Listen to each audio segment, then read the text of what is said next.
Good morning class. हम हमारा जो दूसरा अनुभाग है साम्राज्य वो पढ़ रहे हैं। उसमें हम रोम साम्राज्य का विस्तार पढ़ रहे थे।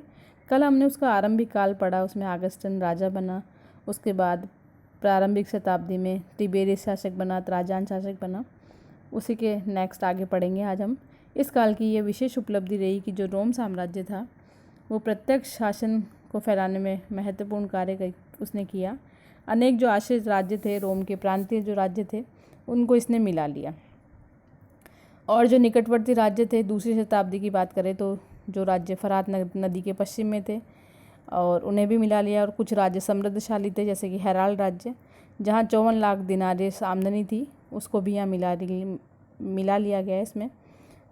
और दिनारियस एक रोम का चांदी का सिक्का था जो 4 ग्राम का था। तो ऐसे जो समृद्धशाली जो छोटे छोटे क्षेत्र थे उनको मिला करके जो ये प्रांत था वो बड़ा हो गया था। इटली को छोड़ दिया जाए क्योंकि इटली प्रांत में नहीं था, एक बड़ा राज्य था, तो इसको छोड़ दिया जाए तो अनेक छोटे छोटे प्रांत जो फैले हुए थे उनसे यहाँ कर वसूला जाता था। और जो रोम था इस समय दूसरी शताब्दी में अपने चरमोत्कर्ष पे था। यहाँ पर इसके विस्तार की अगर हम बात करें तो रोमन जो साम्राज्य था वो स्कॉटलैंड से आर्मेनिया तक फैला हुआ था, सहारा रेगिस्तान से लेकर के फरात तक और उससे भी आगे तक फैला हुआ था। और यहाँ की शासन व्यवस्था की बात करें तो कोई विशेष सरकार नहीं थी, सेनेट लोग थे जो यहाँ के कार्य को कर रहे थे। और यहाँ की आबादी दूसरी शताब्दी के मध्य में 6 करोड़ तक पहुँच गई थी और शहरीकरण बढ़ गया था। संपूर्ण जो साम्राज्य है उसमें अनेक नगर स्थापित थे और इन नगरों के माध्यम से ही पूरे साम्राज्य पर नियंत्रण रखा जाता था। भूमध्य सागर के तटों पर स्थापित जो बड़े शहरी केंद्र थे, कॉर्थेज, सिकंदरिया, एंटियोक, ये बड़े शहरी केंद्र थे। ये साम्राज्य प्रणाली के मूल आधार थे, यानी इनसे साम्राज्य चलाया जाता था। और इन्हीं शहरों के माध्यम से ये जो 3 प्रमुख शहरी केंद्र थे इनके माध्यम से ही सरकार प्रांतीय ग्रामीणों के क्षेत्र में कर लगाने में सफल रही और अधिक से अधिक संपदा प्राप्त किया इसने राज्य ने।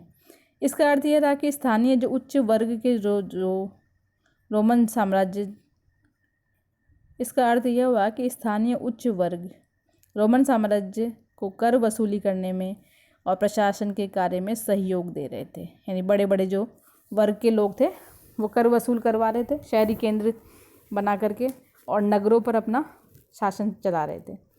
इटली व अन्य प्रांतों के बीच सत्ता का आकस्मिक अंतरण वास्तव में रोम के राजनीतिक इतिहास का एक महत्वपूर्ण पहलू है कि इटली भी इस पर कार्य कर रहा था। इटली के जो इटावली जो लोग थे वो कार्य कर रहे थे और वो कर वसूल कर रहे थे। दूसरी और तीसरी शताब्दी के दौरान अधिकतर जो प्रशासन थे, सैनिक अफसर थे, उन्होंने उच्च प्रांतीय वर्गों से ही उनका निर्माण हुआ था, यानी उच्च प्रांतीय वर्ग के द्वारा ही ये अफसर बन रहे थे। और इस प्रकार से जो नया सम्भ्रांत वर्ग बन रहा था वो सेनेट के सदस्यों की तुलना में अधिक शक्तिशाली था। यानी कि पहले सेनेट थे, इतावली जो मुल्की लोग जो सेनेट के रूप में बन रहे थे, अब उनके स्थान पर नया सम्भ्रांत वर्ग आ गया था। सम्राट जो गैलिनस था 253 से 68 तक शासन किया। इसने क्या किया कि सेनेटरों को सैनिक कमान से हटा दिया और जो नए जो सम्भ्रांत वर्ग था इसका उदय किया। और इसका मुख्य कार्य ये था कि सेनेटरों को तो जो सेना है उसकी सेवा पर पाबंदी लगा दी जाए और इनको हटा दिया जाए। तो इस प्रकार से जो पहली शताब्दी की हम बात करें तो वहाँ पर सेनेट शासक थे और दूसरी शताब्दी और तीसरी शताब्दी के प्रारंभ में इन सेनेटों को हटा करके सम्भ्रांत वर्ग के लोग यहाँ पर कार्य करने लगे थे, क्योंकि इनको यहाँ की नागरिकता प्राप्त हो चुकी थी। और नागरिकता प्राप्त होने के कारण तीसरी शताब्दी तक जो इतावली मूल के जो लोग थे इनका प्रभुत्व बना रहा। लेकिन बाद में धीरे धीरे इनमें सेनेटरों की संख्या धीरे धीरे कम हो गई यहाँ के इतावली लोगों की, और जो प्रांतीय जो लोग थे जो यहाँ निवास कर रहे थे वो उनके स्थान पर आ गए। तो इस बात से हमें पता चलता है कि साम्राज्य में राजनीतिक आर्थिक दृष्टियों से जो इटली था उसका धीरे धीरे पतन होने लगा और भूमध्य सागर की अपेक्षा अधिक समृद्ध और शहरीकृत भागों में, जैसे कि स्पेन के दक्षिण हिस्से और अफ्रीका के पूर्वी भाग, इनमें नए सम्राट वर्गों का उदय हुआ। यानी इटली पूरी तरह से हट गया था, इटावली मूल के जो सेनेट थे वो भी हट गए थे। अब यहाँ पर जो स्पेन के जो दक्षिण हिस्से हैं या अफ्रीका के जो पूर्वी भाग है वहाँ के लोग यहाँ जो रह रहे थे नगरी, इनको नागरिकता प्राप्त हो गई थी, तो वो यहाँ पर उनके स्थान पर आ चुके थे। तो अब जो रोम शहर था उसमें खुद के ही वो दंडनायक मजिस्ट्रेट होते थे, नगर परिषद यानी सिटी काउंसलिंग होती थी, उनका अपना राज्य होता था, और इस प्रकार से इनके अधिकार क्षेत्र में बहुत सारे गांव भी होते थे। तो इस प्रकार से जो बड़े बड़े शहर थे उनको और किसी दूसरे शहर की आवश्यकता नहीं होती थी, क्योंकि बहुत सारे गांव उसमें शामिल होते थे।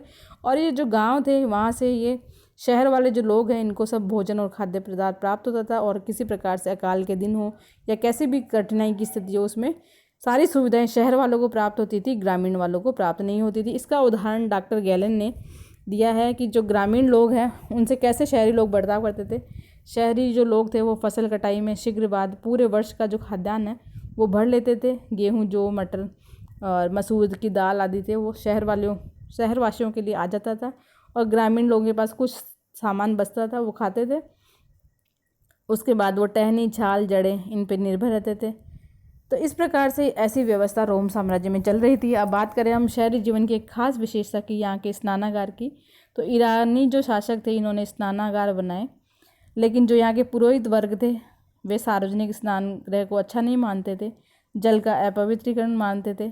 और यहाँ के जो शहरी लोग थे वो बहुत सारे मनोरंजन साधन उपलब्ध रखते थे, और इसका उदाहरण भी दिया है इन्होंने कि ये कैलेंडर में बताया है कि एक वर्ष में कम से कम 176 दिन होते थे, और उन दिनों में सभी समय में उनके मनोरंजन का कार्य चलता रहता था।